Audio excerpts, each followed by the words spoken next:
Hello বন্ধুরা, কেমন আছো সবাই? আশা করি সবাই ভীষণ ভীষণ ভালো আছো। আমিও খুব ভালো আছি। আরও একটা নতুন ভিডিওতে তোমাদের অনেক অনেক স্বাগত জানাচ্ছি। আজ তোমাদের জন্য নিয়ে এলাম আরও একটা খুব সুন্দর রেসিপি। আর রেসিপিটা হলো পনির টিক্কা পিৎজা। এই রেসিপিটা ফলো করলে একদমই তোমরা দোকানের মতন ঘরেই কিন্তু খুব সুন্দর পারফেক্ট পিৎজা তৈরি করতে পারবে। তার জন্য আমি নিয়ে নিয়েছি একদম সামান্য উষ্ণ গরম জল 1.5 কাপ পরিমাণে। জলটার মধ্যে যাতে তুমি আঙুল ডুবিয়ে রাখতে পারো ঠিক এতটাই গরম তুমি নেবে।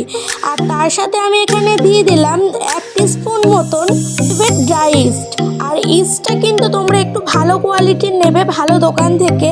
তার কারণ ইস্টটা যদি অ্যাক্টিভ না হয় তাহলে কিন্তু তোমরা সেই পিৎজাটা তৈরি করতে পারবে না। তো এখানে আমি 10-15 মিনিট একটা থালা দিয়ে চাপা দিয়ে রেখেছিলাম।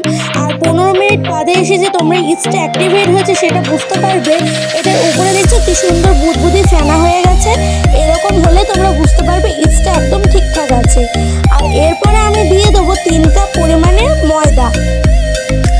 আর ইস্টটা যখন অ্যাক্টিভেট করতে দিয়েছিলাম তার মধ্যে আমি 2 চামচ চিনি দিয়েছিলাম, সেটা তোমাদের বলতে ভুলে গেছি।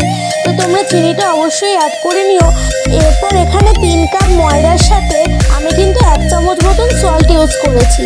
তো তোমরা নুন চিনির রেশিওটা তোমাদের নিজেদের ইচ্ছা মতন রাখতে পারো।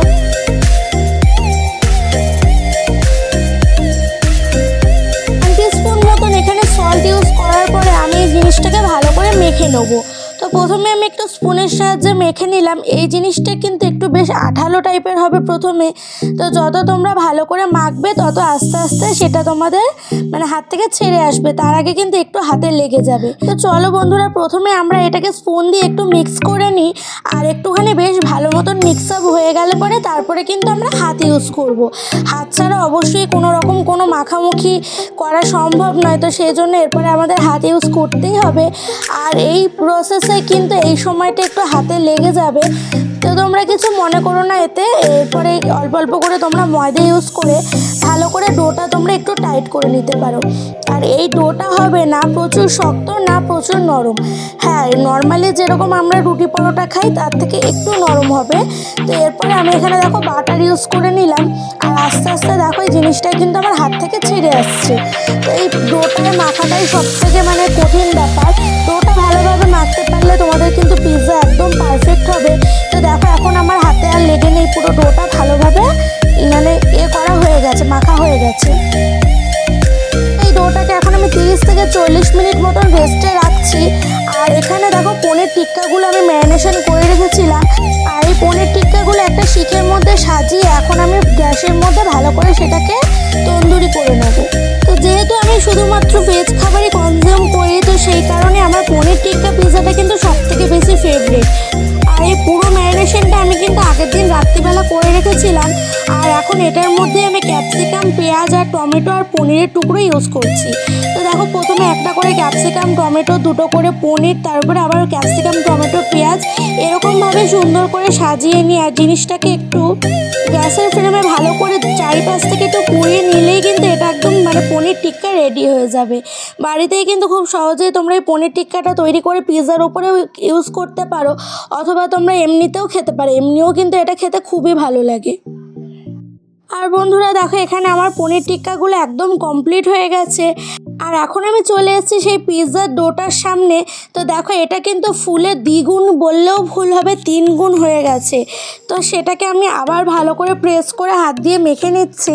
তো এটা মেখে নিলে আবার যে ভিতরে যে হাওয়াটা ঢুকেছিল সে হাওয়াটা আস্তে আস্তে বেরিয়ে যাবে।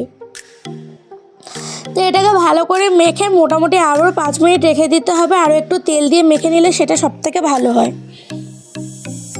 আর বন্ধুরা এরপরেই কিন্তু শুরু হবে আমাদের পিৎজা বানানোর মেন কাজ।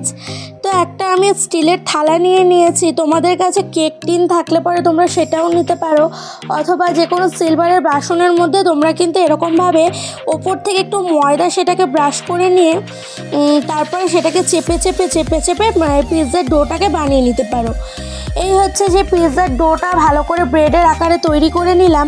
আর এখন হচ্ছে গিয়ে চারিপাশটা একটু কাঁটা চামচ দিয়ে একটু ফুটো ফুটো করে নিচ্ছি, না হলে এটা ফুলে উঠবে। তো ভেতর থেকে ভালোভাবে বেক হবে, সুন্দরভাবে হবে। তো সেই জন্য আমি একটু কাঁটা চামচ দিয়ে ফুটো ফুটো ফুটো করে নিলাম। আর এটা হলো হোমমেড পিৎজা সস। তো এই সসটার রেসিপি আর তোমাদের সাথে শেয়ার করা হলো না, এটা তোমরা ইউটিউবে যে কোনো জায়গাতে সার্চ করলেই পেয়ে যাবে, অথবা তোমরা আমাকে কমেন্ট বক্সে লিখতে পারো। তো পরের বার আমি তোমাদের সাথে এই রেসিপিটা শেয়ার করে দেবো। তো পিৎজা সসটা আমি বাড়িতেই একটু তৈরি করতে ভালোবাসি, কিন্তু দোকানেরটা আমার অতটা ভালো লাগে না। তো পিৎজা সসটার সাথে আমি এর সাথে মেয়োনিজ মিশিয়ে আর এই পিৎজা ডোটা চারিপাশে কিন্তু আমি ভালোভাবে স্প্রেড করে নিলাম। আর ওপর থেকে এখন দিয়ে দিচ্ছি বেশ কিছুটা পরিমাণে চিজ ব্লক। আর এটা কিন্তু আমি এখানে গোয়ের পিৎজা ব্লক ইউজ করেছি। তো পিৎজা ব্লকটাতেও পিৎজাটা খুব ভালো হয়, কিন্তু তার ওপর থেকেও যদি তুমি মজরেলা চিজ ইউজ করো সেটা পিৎজাটা আরও বেশি সুন্দর হয়। তো আমি নিচে বেশ কিছুটা পরিমাণে পিৎজা ব্লক ছড়িয়ে চারিদিক থেকে দিয়ে দিলাম। আর এরপরে কিন্তু আমি দেবো যে পিৎজার যে মেন টপিংসগুলো আমি তৈরি করে নিয়েছিলাম, পনির টিক্কা।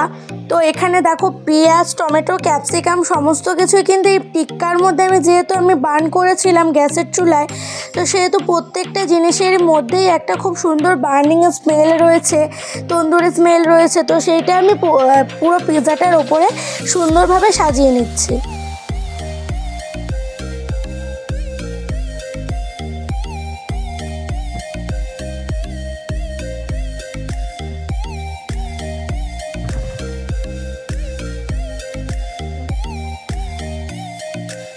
আর বন্ধুরা, পিৎজার সমস্ত টপিংসগুলো আমি সুন্দরভাবে সাজিয়ে নিয়েছি। আর এর ওপর থেকে দিয়ে দিচ্ছি আমি ডিলেক্টার মজরেলা চিজ। তো এই চিজটা সবথেকে বেশি ভালো বলে মনে হয়েছে। এর আগেও আমি বিভিন্ন কোম্পানির মজরেলা চিজ ইউজ করেছি, কিন্তু ডিলেক্টার এই চিজটা কিন্তু বেশ সুন্দর স্ট্রেচি ভাব হয়। আর দেখো এখানে কিন্তু আমি বেশ অনেকটা পরিমাণে চিজ ইউজ করেছি, আর এই চিজটা কিন্তু খেতেও বেশ অনেকটা টেস্ট। তোমরা তোমাদের পরিমাণ মতন এখানে চিজটা ইউজ করতে পারো। তো তোমাদের যদি মনে হয় যে তোমরা চিজটা অতটা পছন্দ করো না, তো একটু কম পরিমাণে ইউজ করো। আর যদি মনে হয় তোমাদের আমার মতন বেশ সুন্দর চিজে পিৎজা খেতে ভালো লাগে, তাহলে তোমরা চিজটা একটু বেশি পরিমাণে ইউজ করো। আর এর আগে আমি এখানে ওভেনটা প্রিহিট করে রেখেছিলাম 200 ডিগ্রি সেলসিয়াসে। আমি 10 মিনিটের জন্য প্রিহিট করে রেখেছিলাম। আর এখন এই পুরো পিৎজাটাকে মোটামুটি 15 থেকে 18 মিনিট বেক করে নিয়েছি। তো তোমরা তোমাদের ওটিজির টেম্পারেচার অনুযায়ী ভালো করে সুন্দর করে বেক করে নিও। সবার ওটিজির টেম্পারেচার একই হয় না, তো আমার এতটাই টাইম লেগেছে। আর এই পিৎজাটা দেখো দেখতে কতটা সুন্দর হয়েছে বন্ধুরা। এই পিৎজাটা এরপরে আমি তোমাদের কাট করে দেখাবো। পিৎজাটা এতটা স্পঞ্জি হয়েছিল, পুরো ডমিনোজের পিৎজার মতনই কিন্তু খেতে হয়েছিল। খুবই ভালো হয়েছিল। অবশ্যই তোমরা ট্রাই করে দেখো বাড়িতে, একদম আমি কথা দিচ্ছি খুব সুন্দর হবে এই পিৎজাটা। তো বন্ধুরা, আজকের এই রেসিপিটা ভালো লাগলে লাইক, কমেন্ট এবং সাবস্ক্রাইব করে দিয়ে চ্যানেলটির পাশে থেকো।